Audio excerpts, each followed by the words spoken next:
ಜಯತಿ ಹರಿರಚಿಂತ್ಯಃ ಸರ್ವದೇವೈಕವಂದ್ಯಃ ಪರಮಗುರುರಭೀಷ್ಟವಾಪ್ತಿದಃ ಸಜ್ಜನಾನಾಂ ನಿಖಿಲಗುಣಗಣಾರ್ಣೋ ನಿತ್ಯನಿರ್ಮುಕ್ತದೋಷಃ ಸರಸಿಜನಯನೋऽಸೌ ಶ್ರೀಪತಿರ್ಮಾನದೋನಹಂ ಕೃಷ್ಣಂ ವಂದೇ ಮಂಥಪಾಶಧರಂ ದಿವ್ಯಾರ್ಭಕಾಕೃತಿಂ ಶಿಖಾಬಂಧತ್ರಯೋಪೇತಂ ಭೈಷ್ಮೀಮಧ್ವಕರಾರ್ಚಿತಂ. ಶ್ರೀ ಗುರುಭ್ಯೋ ನಮಃ. ಕೊಡವಿಗೊಡೆಯನ ಸನ್ನಿಧಾನದಲ್ಲಿ ನಡೆಯುವ ಅನೇಕ ಸಮಾರಂಭಗಳಲ್ಲಿ ಪರ್ಯಾಯೋತ್ಸವ ಬಹಳ ಮಹತ್ವಪೂರ್ಣವಾದದ್ದು. 2 ವರ್ಷಗಳಿಗೆ ಒಮ್ಮೆ ಬೇರೆ ಬೇರೆ ಪೀಠಾಧಿಪತಿಗಳ ಅಧಿಕಾರ, ಕೃಷ್ಣನ ಕೈಂಕರ್ಯಕ್ಕೆ ಸಂಬಂಧಪಟ್ಟ ಅಧಿಕಾರದ ಬದಲಾವಣೆಗೆ ಸಂಬಂಧಪಡುವ ಉತ್ಸವ ಅದಾಗಿದೆ. ಆ ಪರ್ಯಾಯೋತ್ಸವ ಬರೇ ಒಂದು ಸಾಮಾಜಿಕ ಪ್ರಕ್ರಿಯೆ ಅಲ್ಲದೆ ಒಂದು ಆಧ್ಯಾತ್ಮಿಕ ಸ್ಪಂದನಕ್ಕೆ ಒಳಗಾಗಿರುವಂಥದ್ದು. ಹಾಗಾಗಿ ಆ ಪರ್ಯಾಯೋತ್ಸವಕ್ಕೆ ಸಂಬಂಧಪಡತಕ್ಕಂತಹ ಸುಮಾರು 10 ಬೇರೆ ಬೇರೆ ಕಾರ್ಯಕ್ರಮಗಳಿವೆ. ಅವುಗಳಿಗೆ ಆಧ್ಯಾತ್ಮಿಕ ಸ್ಪರ್ಶವನ್ನು ನಾವು ಹಚ್ಚಿ ನೋಡೋಣ. ಪರ್ಯಾಯ ಪೀಠವನ್ನು ಏರಲಿರುವ ಶ್ರೀಪಾದಂಗಳವರು ಪರ್ಯಾಯೋತ್ಸವದಂದು ಬೆಳಿಗ್ಗೆ 3 ಗಂಟೆಗೆ ಎದ್ದು ದಂಡತೀರ್ಥದಲ್ಲಿ ಸ್ನಾನ ಮಾಡುವುದರಿಂದ ಪ್ರಾರಂಭಿಸಿ ಕೊನೆಗೆ ಕೃಷ್ಣ ಮಠದ ರಾಜಾಂಗಣ ಸಭೆಯಲ್ಲಿ ನಡೆಯತಕ್ಕಂತಹ ಪರ್ಯಾಯ ದರ್ಬಾರ್ ಅಲ್ಲಿಯವರೆಗೆ ಸುಮಾರು ಪ್ರಮುಖವಾಗಿ 10 ಕಾರ್ಯಕ್ರಮಗಳಿವೆ. ಅದರಲ್ಲಿ ಪ್ರಾರಂಭ ದಂಡತೀರ್ಥದಲ್ಲಿ ಸ್ನಾನ. ದಂಡತೀರ್ಥ ಅಂತ ಕಾಪು ಕ್ಷೇತ್ರದ ಹತ್ತಿರದಲ್ಲಿರ್ತಕ್ಕಂಥ ಒಂದು ಪ್ರದೇಶ. ಅಲ್ಲಿ ಮಧ್ವಗುರುಗಳು ವಾಸುದೇವನಾಗಿದ್ದಾಗ ಗದ್ದೆಗೆ ನೀರು ಬೇಕು, ನೀರಿನ ಕೊರತೆ ಇತ್ತು. ಅದಕ್ಕಾಗಿ ದಂಡದಿಂದ ನೀರು ಉದ್ಗಮಿಸುವಂತೆ ಮಾಡಿ ನೀರನ್ನು ಒದಗಿಸಿದ್ರು. ಹಾಗಾಗಿ ಯಾವ ತೀರ್ಥಕ್ಕೆ ತಮ್ಮ ದಂಡದ ಒಂದು ಸ್ಪರ್ಶ ಮಾಡಿ ಅಲ್ಲಿಂದ ನೀರು ಬರುವಂತೆ ಮಾಡಿದ್ದಾರೋ ಆ ಜಲಾಶಯವನ್ನು ದಂಡತೀರ್ಥ ಅಂತ ಕರೆಯುವಂಥದ್ದು. ಆ ಪ್ರದೇಶವನ್ನು ಕೂಡ ಸುಮಾರು ಕಾಪುವಿನಕ್ಕಿಂತ 15 ಕಿಲೋಮೀಟರ್ ದೂರದಲ್ಲಿರ್ತಕ್ಕಂಥ ಪ್ರದೇಶವನ್ನು ಕೂಡ ದಂಡತೀರ್ಥ ಅಂತ, ಅಲ್ಲಿ ಇರ್ತಕ್ಕಂಥ ಏನು ಜಲಾಶಯ ಇದೆ ಅದರಲ್ಲಿ ಮುಂದೆ ಪರ್ಯಾಯ ಪೀಠವನ್ನು ಏರಲಿರುವ ಸ್ವಾಮಿಗಳು ಅದರಲ್ಲಿ ಹೋಗಿ ಸ್ನಾನ ಮಾಡಬೇಕು. ಸ್ನಾನ ಮಾಡುವಾಗ ಅವರ ಅನುಸಂಧಾನ ಹೇಗಿರಬೇಕು? ಇದು ಮಧ್ವಾಚಾರ್ಯರ ಪೂರ್ವಾವತಾರ ಆಗಿರ್ತಕ್ಕಂಥ ವಾಸುದೇವನಿಂದ ನಿರ್ಮಿತವಾಗಿರ್ತಕ್ಕಂಥ ತೀರ್ಥ. ಹಾಗಾಗಿ ಇದರಲ್ಲಿ ಸ್ನಾನ ಮಾಡಿದಾಗ ವಿಶೇಷವಾಗಿ ಮಧ್ವಾಚಾರ್ಯರ ಅನುಗ್ರಹವಾಗುತ್ತೆ. ಹೇಗೆ ನೀರಿನ ಕೊರತೆ ಇದ್ದಾಗ ವಾಸುದೇವ ಈ ದಂಡತೀರ್ಥವನ್ನು ನಿರ್ಮಾಣ ಮಾಡಿ ನೀರಿನ ಕೊರತೆಯನ್ನು ಪರಿಹಾರ ಮಾಡಿದ್ನು, ಅದೇ ರೀತಿ ನಾನು ಇದರಲ್ಲಿ ಸ್ನಾನ ಮಾಡುವುದರಿಂದಾಗಿ ಮುಂದೆ ಪರ್ಯಾಯ ಅವಧಿಯಲ್ಲಿ 2 ವರ್ಷಗಳ ಕಾಲ ಯಾವುದೇ ದುರ್ಭಿಕ್ಷೆ ಬರದೆ, ನೀರಿನ ಕೊರತೆ ಬಾರದೆ ಸುಭಿಕ್ಷೆಯಾಗುವಂತೆ ಅನುಗ್ರಹಿಸಬೇಕು ಅನ್ನುವ ಅನುಸಂಧಾನದಿಂದ ಆ ದಂಡತೀರ್ಥದಲ್ಲಿ ಅವರು ಸ್ನಾನ ಮಾಡಬೇಕಾದದ್ದು. ಅಲ್ಲಿಂದ ಜೋಡುಕಟ್ಟೆ ಅಂತ ಉಡುಪಿಯ ಪಕ್ಕದಲ್ಲಿರ್ತಕ್ಕಂಥ ಒಂದು ಜಾಗ. ಅಲ್ಲೆಲ್ಲ ಪರ್ಯಾಯಕ್ಕಾಗಿ ಬಂದಿರತಕ್ಕಂಥ ಯಾತ್ರಾರ್ಥಿಗಳು, ಆ ಊರಿನ ಜನರು, ಭಕ್ತರೆಲ್ಲ ಸೇರಿರ್ತಾರೆ. ಅಲ್ಲಿಂದ ಮೆರವಣಿಗೆಯಿಂದ, ಶೋಭಾಯಾತ್ರೆಯಿಂದ ಅವರನ್ನು ಕರ್ಕೊಂಡು ಹೋಗುವಂಥದ್ದು. ಅಷ್ಟಮಠದ ಯತಿಗಳು ಅದರಲ್ಲಿ ಪಾಲ್ಗೊಂಡಿರ್ತಾರೆ. ಪರ್ಯಾಯ ಪೀಠವನ್ನು ಏರಲಿರ್ತಕ್ಕಂಥ ಯತಿಗಳು ಅದರಲ್ಲಿ ಭಾಗವಹಿಸಿರ್ತಾರೆ. ಸಾಮಾನ್ಯವಾಗಿ ನಾವು ಪರಿಗಣನೆ ಮಾಡುವುದು ಇದು ಸ್ವಾಮಿಗಳಿಗೆ ನಡೆಸ್ತಕ್ಕಂಥ ಒಂದು ಮೆರವಣಿಗೆ ಅಂತ ಅಲ್ಲ. ಪರ್ಯಾಯ ಪೀಠದ ಸ್ವಾಮಿಗಳು ಯಾವ ಭಗವಂತನನ್ನು ವಿಶೇಷವಾಗಿ ಆರಾಧನೆ ಮಾಡ್ತಾರೆ ಆ ಭಗವದ್ ರೂಪಕ್ಕೆ ವಿಶೇಷವಾಗಿ ನಡೆಸ್ತಕ್ಕಂಥ ಮೆರವಣಿಗೆ ಅದು. ಈಗ ನಾಡ್ದು ಪುತ್ತಿಗೆ ಮಠಾಧೀಶರಾದ ಶ್ರೀ ಸುಗುಣೇಂದ್ರ ತೀರ್ಥರು ಪರ್ಯಾಯ ಪೀಠವನ್ನು ಏರಲಿದ್ದಾರೆ. ಅವರಿಗೆ ಅವತ್ತು ಮೆರವಣಿಗೆ, ಅವರಿಗೆ ಅಲ್ಲ, ಅವರಿಂದ ಆರಾಧ್ಯನಾಗಿರ್ತಕ್ಕಂತಹ ಉಪೇಂದ್ರ ವಿಠ್ಠಲನಿಗೆ ಮುಖ್ಯವಾಗಿ ಅಲ್ಲಿ ಮೆರವಣಿಗೆ. ಪಲ್ಲಕ್ಕಿಯಲ್ಲಿ ಅವನನ್ನು ಕುಳ್ಳಿರಿಸಿಕೊಂಡು ಅವನಿಗೆ ಮೆರವಣಿಗೆ, ಉಳಿದವರೆಲ್ಲ ಆ ಮೆರವಣಿಗೆಯಲ್ಲಿ ಪಾಲ್ಗೊಳ್ಳುವಂಥದ್ದು. ಹಾಗಾಗಿ ಈ ಅನುಸಂಧಾನ ತಾಳಬೇಕಾದದ್ದು.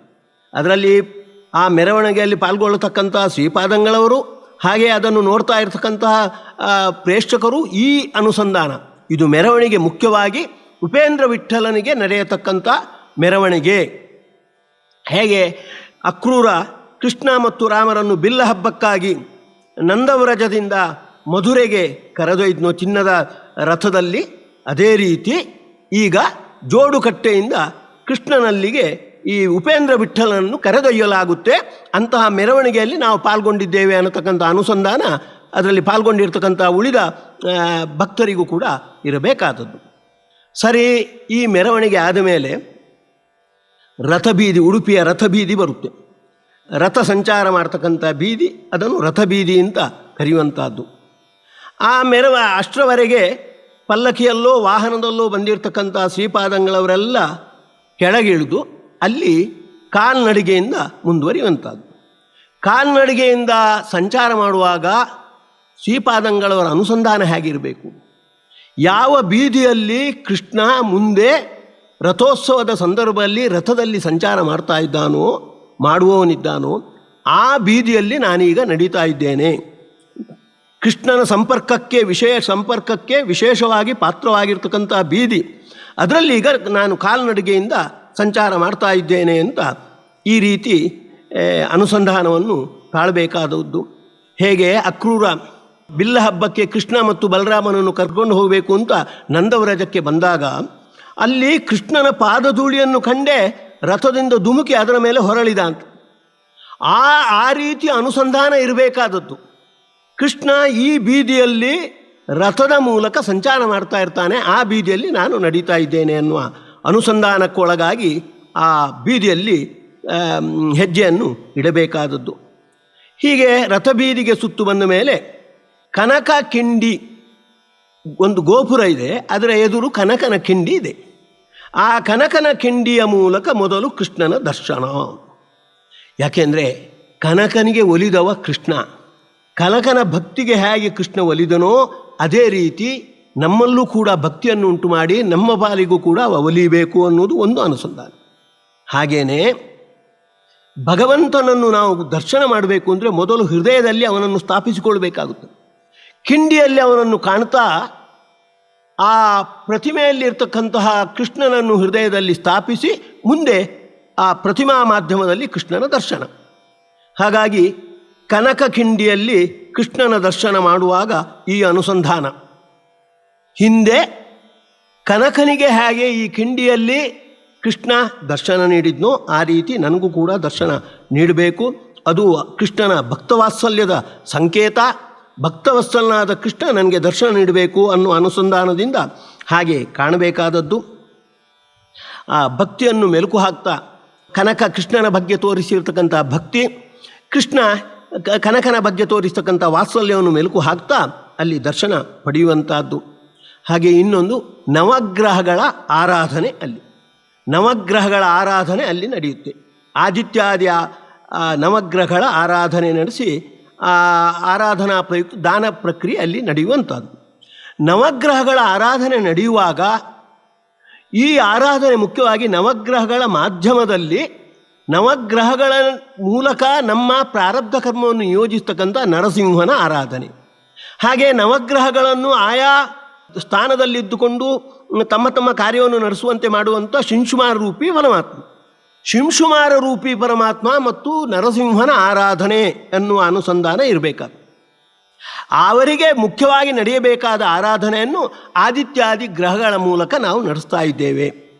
ಯಾಕಾಗಿ ನಡೆಸುತ್ತೇವೆ ಅಂದರೆ ಮುಂದೆ 2 ವರ್ಷಗಳ ಕಾಲ ನಿರ್ವಿಘ್ನವಾಗಿ ನಮ್ಮ ಪ್ರಾರಬ್ಧ ಕರ್ಮ ಪ್ರಕಾರ ಯಾವುದೇ ವಿಘ್ನ ಬರುವಂಥದ್ದಿದ್ರೂ ಕೂಡ ಆ ಪ್ರಾರಬ್ಧ ಕರ್ಮವನ್ನು ಮರ್ಧಕ್ಕೆ ಒಳಪಡಿಸಿ ಆದಷ್ಟು ಮೊಟಕುಗೊಳಿಸಿ ಯಾವುದೇ ವಿಘ್ನ ಬಾರದಂತೆ ನಮ್ಮ 2 ವರ್ಷದ ಪೂಜಾ ಸೇವೆ ನಡೆಯುವಂತೆ ಮಾಡಬೇಕು. ಅದಕ್ಕೆ ನವಗ್ರಹಗಳು, ಅವುಗಳ ಒಳಗಿರ್ತಕ್ಕಂಥ ನರಸಿಂಹ ಮತ್ತು ಶಿಂಶಾರ ರೂಪಿ ಪರಮಾತ್ಮ ಅವರು ಅನುಗ್ರಹ ನಡೆಸಬೇಕು ಅನ್ನುವ ಅನುಸಂಧಾನದಿಂದ ನವಗ್ರಹಗಳ ಆರಾಧನೆಯನ್ನು ನಡೆಸಲಾಗುತ್ತೆ. ಮುಂದೆ ಚಂದ್ರೇಶ್ವರ, ಅನಂತೇಶ್ವರ ಚಂದ್ರಮೌಳೀಶ್ವರಕ್ಕೆ ಹೋಗಿ ಪ್ರಾರ್ಥನೆ. ಚಂದ್ರಮೌಳೀಶ್ವರನ ಹತ್ರ ಮೊದಲು ಹೋಗುವಂಥದ್ದು. ಯಾಕೆಂದರೆ ಮನಸ್ಸು ಪರಿಶುದ್ಧವಾಗಿರಬೇಕು. ಮನೋಭಿಮಾನಿಯಾಗಿರ್ತಕ್ಕಂಥವನು ಚಂದ್ರಮೌಳೀಶ್ವರ. ಅವನು ಕೃಷ್ಣನ ದರ್ಶನ ಪಡೆಯುವುದಕ್ಕೆ, ಮುಂದೆ 2 ವರ್ಷ ಆರಾಧನೆ ಮಾಡುವುದಕ್ಕೆ ಮನಸ್ಸನ್ನು ಅವ ಪರಿಶುದ್ಧಗೊಳಿಸಬೇಕು ಅಂತ ಮನೋಭಿಮಾನಿಯಾಗಿರ್ತಕ್ಕಂಥ ಅವನಲ್ಲಿ ವಿಶೇಷವಾಗಿ ನಾವು ಪ್ರಾರ್ಥನೆಯನ್ನು ಸಲ್ಲಿಸುವಂಥದ್ದು. ಮನಸ್ಸು ಪವಿತ್ರವಾಗಿದ್ದರೆ ಅಷ್ಟೇ ಪವಿತ್ರವಾದ ಮನಸ್ಸಿನಿಂದ ಮುಂದೆಲ್ಲ ಧಾರ್ಮಿಕ ಆಧ್ಯಾತ್ಮಿಕ ಕಾರ್ಯಕ್ರಮಗಳನ್ನು ನಡೆಸಲಿಕ್ಕಾಗುತ್ತೆ. ಹಾಗಾಗಿ ಮನೋಭಿಮಾನಿಯಲ್ಲಿ ಅದನ್ನು ವಿಶೇಷವಾಗಿ ಪ್ರಾರ್ಥಿಸುವಂಥದ್ದು. ಆಮೇಲೆ ಅನಂತಾಸನಕ್ಕೆ ಹೋಗುವಂಥದ್ದು. ಅನಂತಾಸನಕ್ಕೆ ಹೋಗಿ ಅಲ್ಲಿ ಪ್ರಾರ್ಥಿಸುವಾಗ ಯಾವ ಅನಂತಾಸನ ಅನುಗ್ರಹದಿಂದ ಮಧ್ವಗುರುಗಳು ವಾಸುದೇವನಾಗಿ ಅವರು ನಡಿಲಾಯರ ದಂಪತಿಗಳಿಗೆ ಅಲ್ಲಿ ಮಗುವಾಗಿ ಹುಟ್ಟಿದ್ದಾರೋ ಅಂತಹ ಅನಂತಾಸನ, ಆ ಅನಂತಾಸನನೇ ಪ್ರೇರಣೆ ಮಾಡಿ ಮಧ್ವಗುರುಗಳಿಂದ ಕೃಷ್ಣನ ಪ್ರತಿಷ್ಠೆಯನ್ನು ನಡೆಸಿರುವಂಥದ್ದು. ಹಾಗಾಗಿ ಆ ಅನಂತಾಸನನ ಅಂಗಳದಲ್ಲೇ ಈಗ ಕೃಷ್ಣನ ಪ್ರತಿಷ್ಠೆ ಆಗಿರುವಂಥದ್ದು. ಹಾಗಾಗಿ ಕೃಷ್ಣನಿಗೂ ಅನಂತಾಸನಿಗೂ ಗಾಢವಾದ ನಂಟು. ಕೃಷ್ಣ ಬೇರೆ ಅಲ್ಲ, ಅನಂತಾಸನ ಬೇರೆ ಅಲ್ಲ. ಆದರೆ ಅನಂತಾಸನ ಮಧ್ವಗುರುಗಳ ಮೂಲಕ ಕೃಷ್ಣನ ಪ್ರತಿಷ್ಠೆಯನ್ನು ಮಾಡಿಸಿರುವಂಥದ್ದು ಅನ್ನುವ ಅನುಸಂಧಾನದಿಂದ ಅನಂತಾಸನನ ದರ್ಶನ ಪಡಿಬೇಕಾದದ್ದು. ನಿನ್ನ ಅನುಗ್ರಹದಿಂದ ನಿನ್ನಕ್ಕಿಂತ ಅಭಿನ್ನನಾಗಿರ್ತಕ್ಕಂಥ ಕೃಷ್ಣನ ಪೂಜೆಯನ್ನು 2 ವರ್ಷಗಳ ಕಾಲ ನಾನು ನಡೆಸುವಂಥದ್ದಿದೆ. ಕೃಷ್ಣನ ಪೂಜೆ ಮಾಡುವಾಗಲೂ ಕೂಡ ಪ್ರತಿನಿತ್ಯ ನಿನ್ನ ದರ್ಶನವನ್ನು ನಾನು ಪಡೆಯುವಂಥದ್ದಿದೆ. ಅದಕ್ಕೆ ನೀನು ಅನುಗ್ರಹಿಸಬೇಕು ಅಂತ ಅನಂತಾಸನಲ್ಲಿ ಪ್ರಾರ್ಥನೆ ಮಾಡುವಂಥದ್ದು. ಅನಂತಾಸನಲ್ಲಿ ಹೀಗೆ ಪ್ರಾರ್ಥನೆ ಮಾಡಿದ ಬಳಿಕ ಮತ್ತೆ ಮಧ್ವ ಸರೋವರಕ್ಕೆ ಹೋಗಿ ಕೈಕಾಲು ತೊಳ್ಕೊಳ್ಳುವಂಥದ್ದು. ಮಧ್ವ ಸರೋವರದಲ್ಲಿ ಕೈಕಾಲು ತೊಳ್ಕೊಳ್ಳುವಾಗ ಮಧ್ವ ಸರೋವರ ಗಂಗೆಯ ವಿಶೇಷ ಸನ್ನಿಧಾನಕ್ಕೆ ಪಾತ್ರವಾದದ್ದು ಅನ್ನುವ ಒಂದು ಅನುಸಂಧಾನ. ಗಂಗಾ ನದಿಯೇ ಇಲ್ಲಿ ಇದೆ, ಗಂಗಾ ಇಲ್ಲಿ ಇದ್ದಾಳೆ ಅನ್ನುವ ಒಂದು ಅನುಸಂಧಾನ. ಮತ್ತೆ ಒಂದು ಅನುಸಂಧಾನ, ಸಪ್ತೋತ್ಸವದ ಸಂದರ್ಭದಲ್ಲಿ ವಿಶೇಷವಾಗಿ ಕೃಷ್ಣ ಇಲ್ಲಿ ಅವಭೃತ ಸ್ನಾನವನ್ನು ಮಾಡ್ತಾನೆ. ಅವಭೃತವನ್ನು ಮಾಡ್ತಕ್ಕಂಥ ಕೃಷ್ಣನ ಅವಭೃತಕ್ಕೆ ಪಾತ್ರವಾಗಿರ್ತಕ್ಕಂಥದ್ದು ಮಧ್ವ ಸರೋವರ. ಇಲ್ಲಿ ಬಂದು ಅವ ಸ್ನಾನ ಮಾಡ್ತಾನೆ.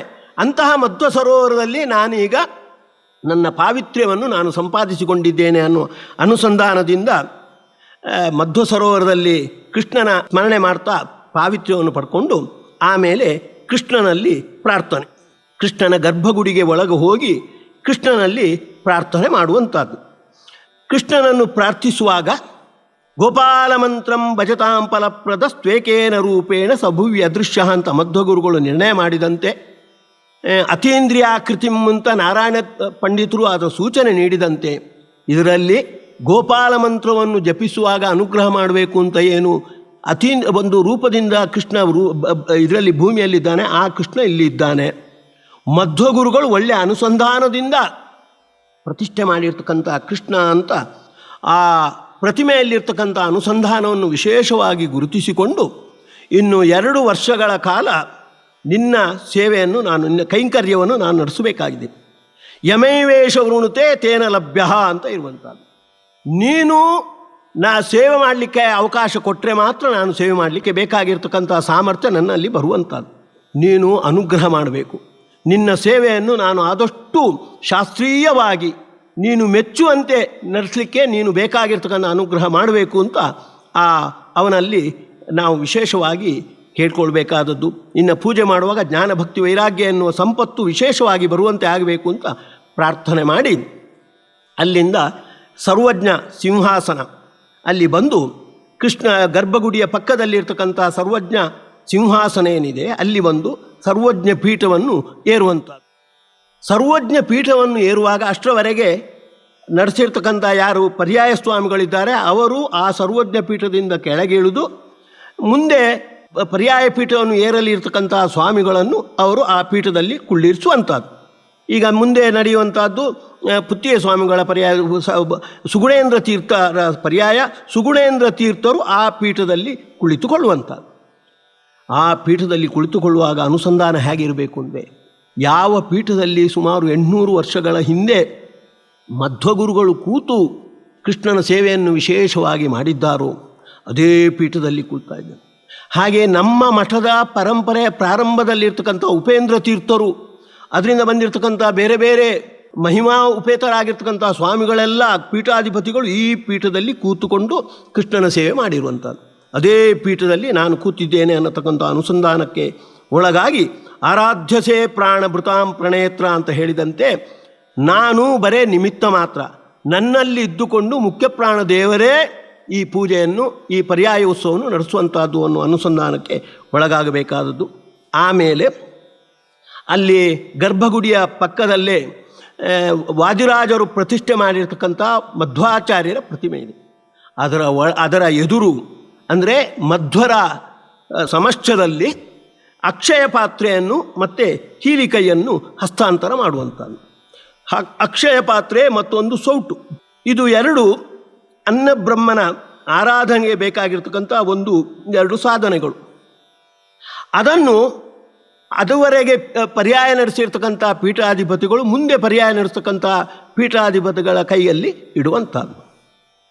ಅದನ್ನು ಸ್ವೀಕಾರ ಮಾಡುವಾಗ ಅನ್ನಬ್ರಹ್ಮ ತನ್ನ ಸನ್ನಿಧಾನವನ್ನು ಈ ಅಕ್ಷಯ ಪಾತ್ರೆಯಲ್ಲಿ ಸೌಟಲ್ಲಿ ಇಟ್ಟುಕೊಂಡು ನನ್ನ ಮೂಲಕ ಅನ್ನದಾನ ವಿಶೇಷವಾಗಿ ಇನ್ನು 2 ವರ್ಷಗಳ ಕಾಲ ವಿಶೇಷವಾಗಿ ನಡೆಸುವಂತೆ ಮಾಡಬೇಕು.